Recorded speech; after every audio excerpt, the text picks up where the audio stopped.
Tonight, let's sample some new style sashimi in a pioneer Japanese restaurant. The latest trend in home decorating which promises to add a subtle undercurrent of luxury. Stay tuned with us to learn more about an inspiring Hollywood animation movie director. And why a Chinese artist travels through the premieres just for paintings. Welcome to Dolce Vita. Today we've got another episode full of what's new and what's great. In a city like Hong Kong, we're always surrounded by some of the world's leading architectural designs. No matter how brilliant these buildings are, there always comes a time when we want to get away and return to nature. And if you can't get to nature, why not bring it indoors?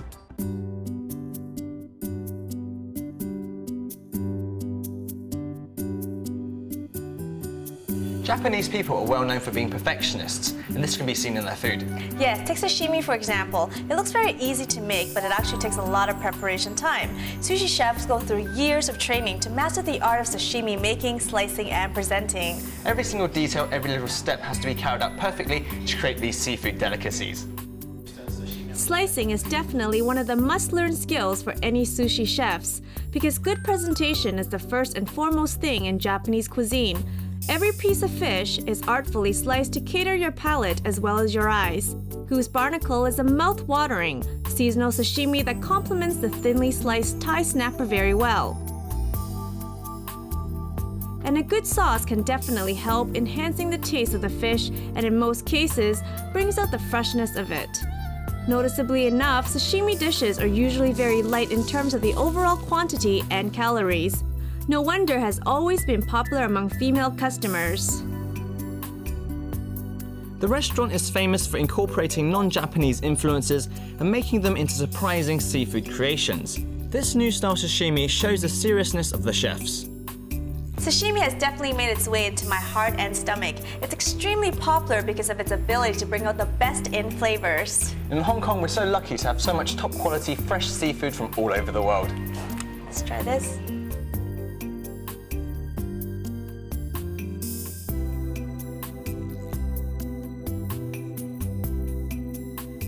So raw fish lovers like me will be well catered for.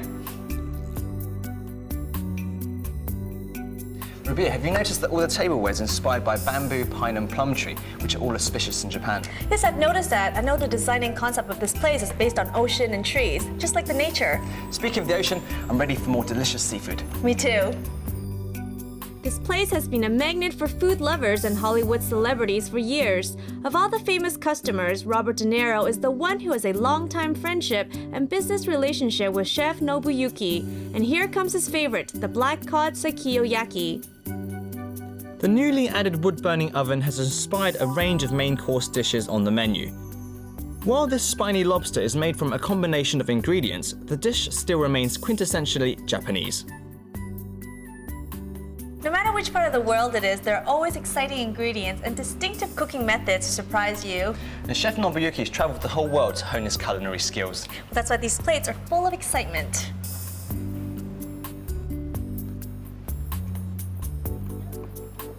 It's a little sweet, very tender.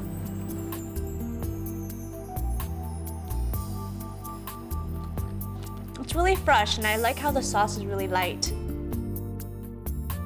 Unlike some Japanese restaurant, this place bears no resemblance to traditional partitions and tatami mattresses. Instead, it's an imagery of the ocean and the Japanese countryside. Key design elements include custom-made bamboo embedded terrazzo, which results in pattern reeds like the foamy bubbles as the waves collapse on the shoreline. One particular note is the sea urchin shells hanging on the ceiling. The ceiling gently ripples from the center of the main dining room and appears as fluid motion crafted from over 450,000 rare tiny sea urchin spines. And this floor-to-ceiling artwork is made by 6 different cherry blossom images, and the finished photographs are linked together with millions of geode beads, which create a dreamy, glassy ambience. I really appreciate the chef's attention to fine detail. dishes are unique not only in innovative taste, but also in their presentation. The whole dining experience is enhanced with a great view of the harbour. You know what? I realised Robert De Niro and I have one thing in common. You're not telling me that you have the same acting talent as he does, right? Now, apart from that, both of us love black cod. For most of us, we spend most of our time indoors, which means our indoor environment dominates our lives. But with so little space and so much stuff, it's so difficult to make our homes comfortable. Well, why not make it simple? Why not use the latest trends in furniture to add character to any environment?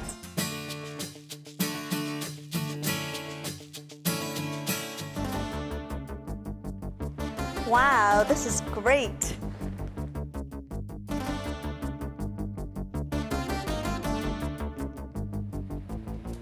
Wow, this is great. Wow, this is great. Look, Rabia, let's not be too greedy.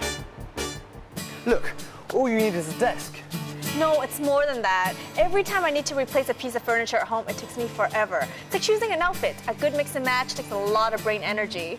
I know you've got some classic pieces of furniture at home, but home decor is kind of like fashion. You need to know the trends before you go out and buy. People are often eager to know what is the latest colour and design. Sometimes it's just not that easy to find new furniture that perfectly matches with that at home. Often, homeowners are just desperate to create interiors that are both up-to-date and classic. When we're talking about trend, color is always the foremost thing we need to consider. So Jason, what's in and what's out this year? Well, any striking colours in this year. So you're talking about bright red, orange, and lime? Try to punch up your interiors with shots of summer color. Kiwi green, ocean aqua, hot pink, and fresh squeezed orange, and of course antiqued Chinese red. Homes in warm climes may want to use bright colors all over the house. You'll love the excitement such hot colors arouse. Red always adds a strong punch to fabrics, rugs and furniture. And to enhance the effect, keep the fresh look by painting the wall trim bright white. Green can range from dusty to yellow base to a bit on the blue-green side. Choose your favorite and pair it with furnishings in deep walnut brown. Accents of a warm golden yellow are all you need to create a restful retreat. With the flat-screen TV boom showing no signs of stopping, entertainment consoles and wall systems are becoming more and more popular. And usually when we walk into the living room, the first thing we notice is the TV set. But now, for many high-end media users, hiding the TV becomes a bigger issue. The motorized lifts initially marketed for bedroom pieces are becoming more and more popular in the living room and the family room because they hold TVs that are often too large for bedroom use. Many of us are very demanding users. We want our entertainment furniture to look just as good as the rest of our furniture, so styling is a very big issue.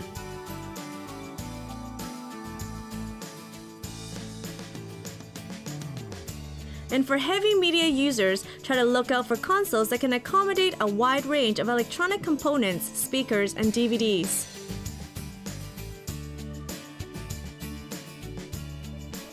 This extendable coffee table is another hot item this year. With curved tops supported by a silver crystal mirrored base, it gives flexibility and versatility. When the coffee table is fully opened, it occupies up to 4 feet wide, perfect for a home movie night with a whole table of popcorn and beers. For me, I always admire creative contemporary designs. The antenna-like floor lamp is definitely my pick. And of course, it is also one of the fabulous items people crave for in 2007. European fashion tends to incorporate Asian elements into their designs, like kimono embroideries and mandarin collars. This East and West fusion can also be seen in the furniture for 2007. Oriental decor, that is furniture that gets inspiration from Asia, has been getting more and more popular in the last couple of years, and the heat seems to carry on this year. Traditional patterns combined with violet and muted lime, cameo pink, hush greens, and antiqued red are considered the top choices. While Asian interiors extol the use of natural materials, these exciting pieces of furniture may just go perfectly with your Asian-styled home. Rabia, you're going to like this one. Looks like a table lamp, but in fact, it's a desk. Wow, this is a cute design, but I think I'm gonna have to get it next time. I pretty much used up my budget today. I already got what, a table, 2 chairs, a lamp. Well, if you're not going to get it, I'm going to have to get it myself. A gifted Chinese artist who created paintings with very captivating souls. Also a Hong Kong-born animator who's brought to life some of the loveliest characters. All coming up after the break.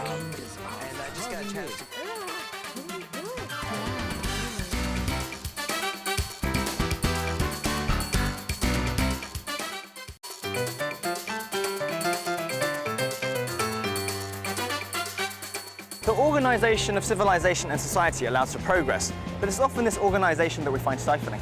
Luckily, right on our doorstep is a country whose range of natural wonders always amazes the people in the city. And I met a passionate artist who's been to the Pamir Mountains again and again, uncovering the natural beauty of people.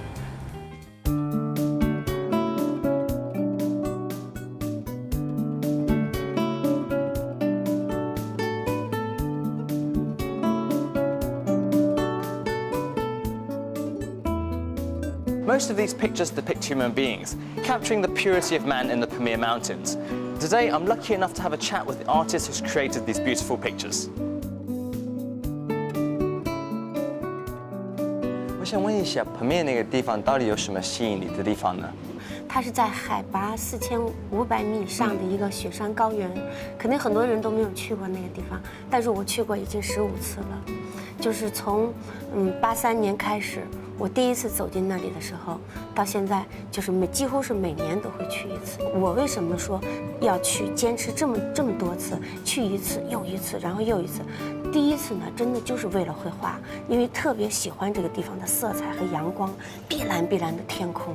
就像比海水还蓝的天空，一点污染没有的天空，然后底下衬的是雪白的雪山，底下有一望无际的大草原。这个是，因为你要是在蒙古，在其他地方有草原，这个是很正常的。但是在高原啊，一望无际大草原是任何人都没有设想到的，就说是根本是在你眼前呈现的是一个神话。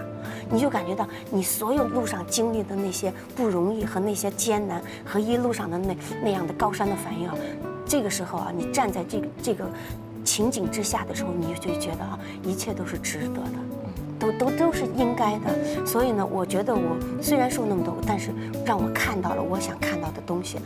就是特别激动，我当时真的看到那些是热泪盈眶。然后正在这时候的时候，我就发现那个绿草地上啊，有很多的小红点在跳动，就是很多的红颜色。你看绿色的衬托底下的红颜色在跳动。你仔细在观察的时候啊，它是那个塔吉克人在帕米尔生活嘛，都是塔吉克人呢，他是天生就喜欢红颜色，从头到脚披的是红纱。 整个是红色的纱，然后走在那个草地上之后，纱在飘动着，然后你就形成一幅特别美丽壮观的画面。蓝色的天衬托着白色的雪山，对吧？底下呢又是绿色的草地上有鲜艳的红点在跳动，那些孩子。所以说，无论是画画的人啊，会激动。我想所有的人走进帕米尔看到这个情景，你都会激动的，真是不知道用什么语言去表达它。 然后呢，我就记着，我情不自禁在那里画了整整3天，就是不停地在画一组又一组，画一组又一组，就把所有你就是看别人没有见过，但是我亲眼经受了这样的壮观的景色，全部用画完整的把它画成一个系列的组画。画完以后我就下山了，下山回到北京我就在思考这个事情，我就在想，我说我这次上去。 虽然是不容易，但是呢，也像别人所讲到的那种情景，我也亲自看到了。可是它只是一种外表的东西，也是一种远望帕米尔，就是我远视它这些东西。它这些东西呢，都是外在的。可是我是画人物的，你如果仅仅只是看这些外表好看的东西的话，它肯定说服不了真正的就是帕米尔是一种什么有就是真正能打动人心的这种说服力的东西，仅仅靠这个肯定是不可以的，就是说服不了任何有感染力的东西。所以呢，我就在思考这个中间呢中间又停了4年的时间。这4年为什么我没有急于马上再上帕米尔呢？我就在想，一定要想清楚什么叫帕米尔。你画了的画当中最喜欢的是哪一幅？ 我其实每一年去上帕米尔呢，我都会抬头望一个山坡，就是它帕米尔不是很大，但是高原上呢，它那个雪山下呢，我每次我都有一个土房子，有一个毡房，很醒目的一个毡房。但是我每次抬头看那个毡房的时候，我都发现那个毡房门前站着一个奶奶。 那个奶奶的个子非常高，有1.8米几的大个子，她披着一个白色的头巾，永远是一个白色的头巾，然后穿着一个黑色的长袍，站在那个山坡上啊。每次风吹动的时候啊，我就在雪山的衬映下啊，我老觉得她就是一个神女，从雪山上走下来的神女，特别的高贵和庄重的那种感觉，站在山坡上，我可能是不能轻易的随便的走近它，但是我每年都在关注着它，所以呢，这中间可能有7、8年的时间，我们都是这样的在眺望。但是呢，去年我是选择了一年冬天，我每年都是7月、8月夏天上山。然后我上山的时候，我就在想，我说这么冷的天，奶奶会不会还在那个高坡上站着？然后我就一直注意着，等车开到那个山坡底下的时候，我一看，奶奶果然还在山上站着。那时候我就特别激动，就是情不自禁的，我从车上下来，我就往奶奶那个方向走，我就看见奶奶也同时迈着脚步往我跟前在走，我们俩同时往一个方向在走。等我们俩马上就要走近的时候啊，我就在想，我说其实我们相距这么近的距离，可是我们已经隔了8年的时间。我们其实8年都在眺望，但是我们一直没有机会这样走近。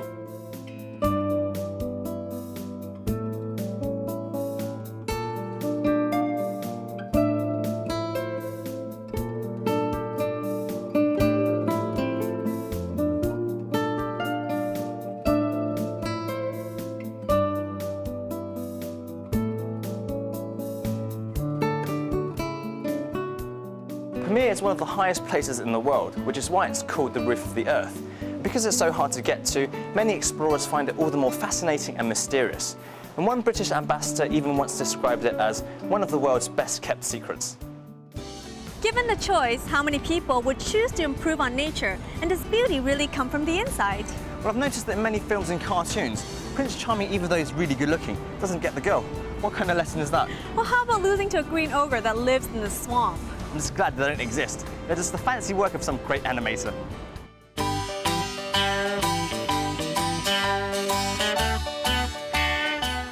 Being a very large, green, terrifying ogre who acts as a tribal hero, the character loves peace and solitude. Despite his unusual appearance, he impresses the crowd with both his kindness and intelligence. The movie series are some of the highest-grossing animation films of all time. A large part of the success has to be attributed to the great masters behind the scene. And Ramen Ho has been one of the most influential people when it comes to creating characters in these movies. Nice to meet you, Ron. Hi, nice to meet you, Jason. Tell me how you got into the industry of animation. I got into animation because when I was in college in Hong Kong, I graduated from Hong Kong Polytechnic University now. Back then it wasn't. And I just got a chance to get into animation while I was studying graphic design there. And then ever since I've been animating, it's been more than 20 years now. Okay. Yeah. As an animator, other than bringing the characters to life, are you involved in creating the character and thinking up the ideas yourself? A little bit of that. Like for Shrek 1, I was part of the team of people who came up with the design of the characters. I mean, the characters based on a children's book, but we have to kind of verify them to make them work for the movie. And then also I helped create a lot of new characters besides the characters in the book. Yeah. I know in your latest production you've taken on the role of co-director. What does that involve exactly? That's a great job, actually. I mean, my old job was supervising animator. That means I was just focusing on animation, but this new role, I got to be involved in almost all the aspect of creating the movie. So I was there when we were coming up with the script, and I was there when we were doing storyboarding, and also there when we were doing editing with our editor Mike Andrews, our producer Aaron Warner, our director Chris Miller. It's just a great team of people working so close together. And we've been, I mean, most of us, we have been working together for more than 9 years now. Yeah. Of all the characters you've created, which is your favorite?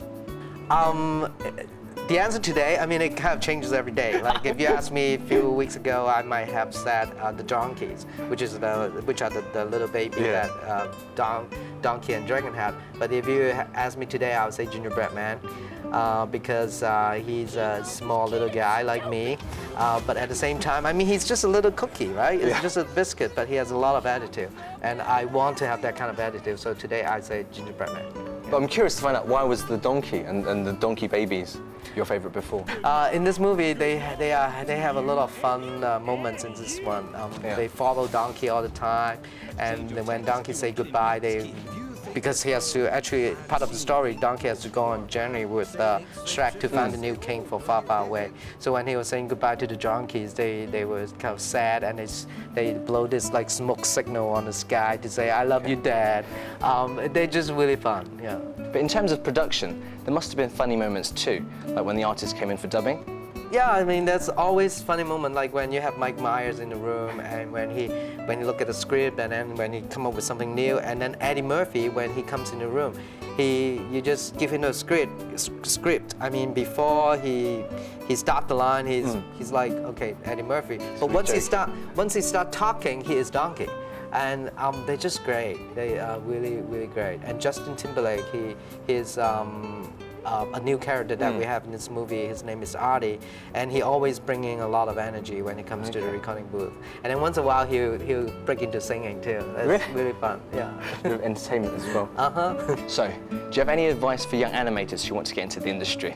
I would say in Hong Kong, I mean, if you get a chance to learn animation, yeah, spend a lot of time on it and really try to look for quality. Quantity is not something that we're looking for. Quality, I mean, really good, high level, kind of high-class animation, that's what we're looking for. Yeah. Thanks very much, Ron. Thank you. Thank nice you. to meet you. Thank you very much. That's all we've got time for tonight. For more information, check out our website. Remember to stay tuned in the coming weeks when we seek out the best in designer cakes and meet Mika. We even look for the best place to live. If you want to know where to shop, where to eat, and how to live Dolce Vita in Hong Kong, join us again next week. Bye!